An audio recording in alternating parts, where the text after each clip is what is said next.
He wanted to do a direct sequel to that with a direct sequel to that. I know, but Toho shot it down. Oh, did you hear the story about what happened around after that movie cut? No. Because Tomoyuki Tanaka went to the hospital. Yeah. After that movie cut. Yeah. And I don't know if you read this story, but Yoshitsugu Banno basically visited him in the hospital after post-production was finished with a script in his hands for Godzilla vs. Hedorah 2. Yeah. And Tomoyuki Tanaka was so pissed at him. He said, "You were a disgrace to Godzilla. You will never work in Toho again," which of course was a lie because I think he produced another one later. He did. Yeah, he produced another one. I'm not sure which one, but he produced another one later. Yeah.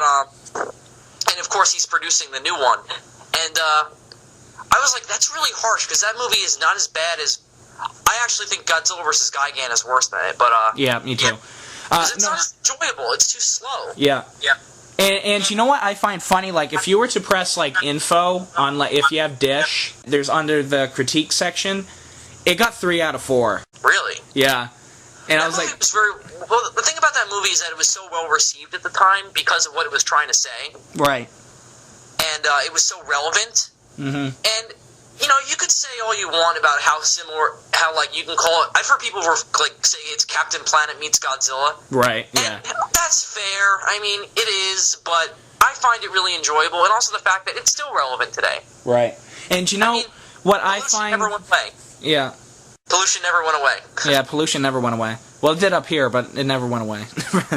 Oh, that's true. Well, here's the thing, like... I know you commented on your Gorizard 6 when you commented that James Rolfe did a horrible review for Godzilla vs. Gigan. I started applauding. I was like, oh my god. He did! I'm sorry guys, I have a few fans who love James Rolfe to death, and I'm probably going to get the dislike button for it, but what the hell.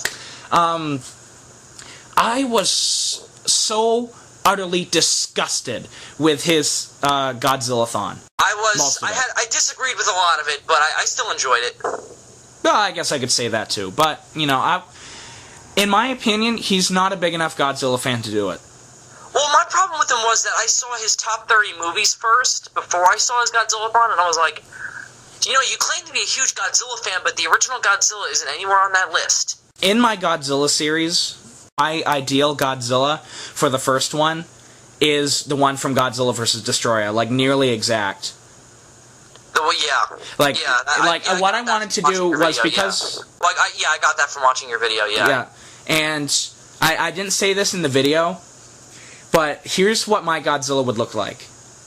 It would have a body from 1991, it would have a face from 1984, and it would have spikes from the Millennium series.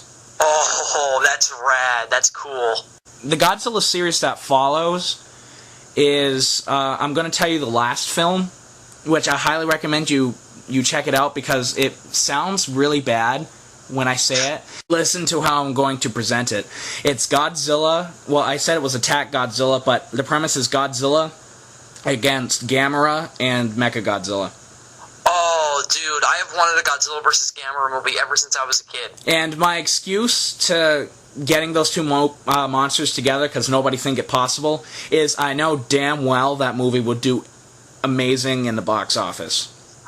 Even people who weren't monster fans would see those two on a poster fighting and go, dude, we are seeing that movie. Yeah, and it's like the other two movies before it. It's like I'm putting explosions in those movies too because there are monster fights, but it's like I'm saving all the good ones for that movie. And let's see, the first movie in my series takes place on the East Coast of the United States. The second movie takes place on the West Coast. The third movie... Was Biollante the only villain in your second movie, or did you have more? Yeah, it was only Biollante, because that one's like a very much setting the stones for what's to come. Yeah. I didn't watch, because I watched most of it before we started recording, but I didn't get to all of it, so I didn't know if you had any other monsters in it. Yeah, it was just Biollante. And then the next one, it's Godzilla vs. Titanosaurus. Oh, man, that's awesome. And have you seen Reptilicus? Have you ever seen the movie Reptilicus? No, I haven't. I've seen bits and pieces. Well, I wasn't. Then I won't tell you what I'm basing it off of. But they find a fully preserved Titanosaurus, and they inject it with Godzilla cells and this brain control thingy. And what happens is Godzilla lands in England, and it's because I'm trying to make it... Well, the opening... Yeah, no. He lands in England, and I'm making it like he's a world threat. So he lands in England, they send Titanosaurus to fight him, they wind up fighting into Paris. Like, they destroy London and then go into Paris. And then the next film opens up with Godzilla destroying Hong Kong, and then Beijing. The last movie opens up with Godzilla either destroying Beijing or Hong Kong. I haven't decided yet. Like Destroyer? Yes. Yeah. And then what happens, it's like I'm saving Japan for the last movie. That's awesome. That's really smart. And that's really cool. I like what that. happens is Godzilla lands in Hokkaido and is destroying every single nuclear reactor they have in Japan, causing a huge energy crisis in Japan. And as a reference to Gamera the Invincible, there's something called Z-Plan, and that consists of everybody in Japan is to be evacuated. And actually, I'm not really sure if I'm going to do this, but I'm taking this off of a movie called Atragon, directed by Ishiro Honda. That's, in my opinion, the best Ishiro Honda film ever made beside the original Godzilla. Really? I've never really given that movie a second thought. I mean, I've basically memorized his filmography because he's one of my favorite directors. Yeah, same here. And that was the one I was like, oh, okay, that was where Gotengo started. Next. Yep, next. No, it is so good. Yeah, I'm trying to see most of them, but I haven't gotten to a lot of them yet. But my idea was that the Japanese were building MechaGodzilla, and you get the idea that they're building MechaGodzilla in the second film where Godzilla's fighting Titanosaurus, but the Japanese government keeps saying no, under the fact that they're using it for their own protection in case Godzilla attacks. Right. And it changes the generals who's in charge of MechaGodzilla. He changes his mind when his daughter is killed in London. Oh, that's yeah. And he changes his mind. And in the third film, MechaGodzilla goes up against Godzilla. And what happens is MechaGodzilla fails, of course. And then... This is in Japan, and then how would you want MechaGodzilla to look? Like, what designs did you base it on? Crossbreed between Kiru, 2003 Godzilla Tokyo SOS, and the 1975 one. Oh, really? I want the face from the 1975 one, and the weapons from... the face and body from the 75 one, but the weapons from the Tokyo SOS one. You know what's weird? What? You know my favorite MechaGodzilla is actually the Heisei one, and I have a kind of a weird reason why. I don't like its face. That's why I don't like it. Huh? I don't really like its face. That's why I don't like it. Oh well, yeah. I mean, it looks kind of stupid, but you know what? My thing about that one is that's the one that looks the most like the Godzilla it was fighting. Because that is true. That is true. Yep. Kiyu did kind of, but the problem with Kiyu is his premise is that he's built around the original. Yeah. And he looks a lot like the original, and I guess that's cool, but I think that if Japan was building a weapon to completely counter Godzilla's powers, then I think that it would have to look really close to what he looks like. Yes. And I saw some picture somewhere, and it was a drawing, of course, and I think it was a fan art, I don't think it was like an actual concept design, of what MechaGodzilla was supposed to look like back in 75. I used it in my video explaining My Godzilla series, and I was like, that is what mine needs, or I think it's the one. Yeah. I don't know. Well, I was just going to say that it looked a lot more like the 74 Godzilla did, like, because the thing is that he had a much more rounded snout in that movie, and he wasn't, the spikes weren't as, like, pointed as they made it. I mean, MechaGodzilla looks awesome in that movie, but still, I mean, that's the one that looks the least like the Godzilla it's currently fighting. It just doesn't look like... Right. It looks a little bit too much like a dog for me, personally. I don't know, that's a weird complaint, but... Okay, yeah. Well, the idea with, Godzilla, like, kicks MechaGodzilla's ass, and they rebuild MechaGodzilla. But when Godzilla, like, arrives in Tokyo, like, there's a scene where the Prime Minister is just standing and looking out that Capitol building. That's awesome. through a window, and Godzilla's breathing his atomic breath, and you see an explosion go off. And this guy, his assistant, walks up to him, and he's like, "Sir, we got to get out of here." And the Prime Minister says, "This is my city. I am not going to leave it." Oh, that's kind of like a mix between, I'm thinking of two particular shots, or two particular scenes, but the scene is from King Ghidorah, like Exactly. Mr. Shindo. I am so happy you got that. Well, that's one of my favorite characters from any of the movies, because Shindo is just like, he's He is awesome. such a well-drawn-out character. Yeah, he's awesome. And I love that how you point out in your video with Gorzard 6, how it's like he's tormented because he's damned Godzilla twice. Exactly. And I was like, dude, that was when I said, I need to talk to you, because that is exactly what I got out of it. Yeah, because he really did.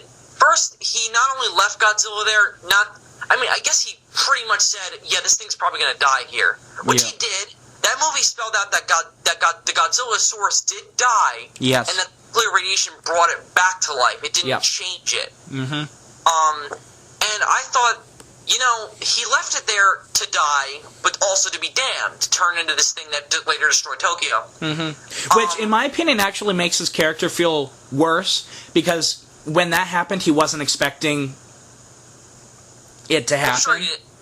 I'm sure he didn't know that it was the same creature. And, I can almost just picture, like, when he found out. Yeah. I can almost just picture his character they my god. They did kind of allude to how he reacted. I mean, yeah, they did. But I mean, I just was like, oh, what would he been going through, feeling that? I'm trying to. Oh God, what's his name? What's the main character in that movie's name? The dude, the writer. Oh God, Terasawa. There we go. But I just at the ending of the last movie. Is Tokyo is just on fire, and it's like all the monsters are surrounded by fire. Which monsters would you use? Well, by that time, MechaGodzilla would be down, and it would be Gamera versus Godzilla by then. And honestly, I don't want there to be much physical fight. I want it to be Gamera's fireballs versus Godzilla's atomic breath. And I have a... Go on. My idea for that movie is because when Godzilla's getting so much energy, his fire starts slowly changing colors, and by the end of the movie, it's red, like his father from the original. Oh, that's cool. And all I know is that eventually they both die, and the last shot is... You see, in the video, at that time, I was debating whether Godzilla lives or not, but I was like, no, I want him to die. Yeah, I think, because, I don't know if you saw my trilogy video. I did, and that actually inspired me to do it. Oh, well, I ended up killing Godzilla in the end, too, in Shadow of Godzilla. Yeah. Because I was just like, well, at this point, the world has kind of learned its lesson. They've pretty much abandoned nuclear, nuclear energy. I mean, they really didn't have a choice in my story, because... he pretty much destroyed it all. I mean, because he's been around for like 10 years, and it pretty much destroyed every major reactor in the Pacific Ocean. So It was pretty much like we don't really have much of a choice. Mm-hmm. And I bring it up because my ending is similar to how you ended Godzilla vs. King Kong. Yeah. Godzilla, he doesn't go supernova. He builds up so much radiation that his heart explodes. And he blows up. Yeah.